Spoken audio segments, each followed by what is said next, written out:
Even as we face an economic crisis which demands our constant focus, forces of nature can also intervene in ways that create other crises to which we must respond, and respond urgently.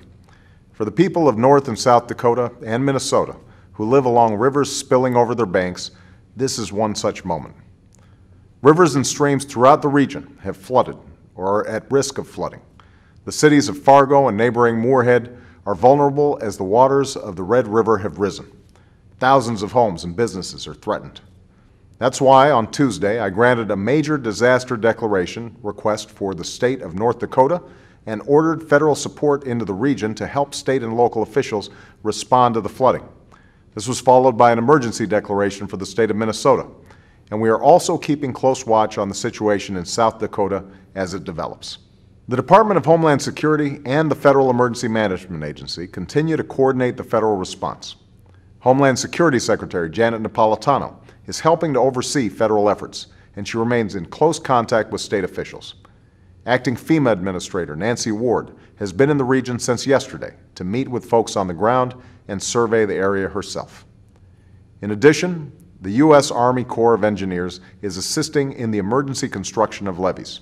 The Coast Guard is aiding in search and rescue efforts, while the Department of Defense is helping to move people and supplies. Members of the National Guard have been activated and are on the scene as well. Hospitals and nursing homes in the area are being evacuated, and residents in poor health or with special needs are being transported to higher ground. Teams from the Department of Health and Human Services are aiding in this work, and the Red Cross is in place to provide shelter and supplies for folks in need.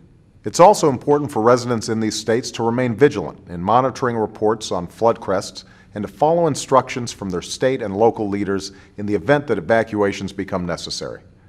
My administration is working closely with Governors John Hoeven, Mike Rounds, and Tim Pawlenty, and I've been meeting with Senators Byron Dorgan, Kent Conrad, and Amy Klobuchar, as well as Congressmen Earl Pomeroy and Colin Peterson, to pledge my support.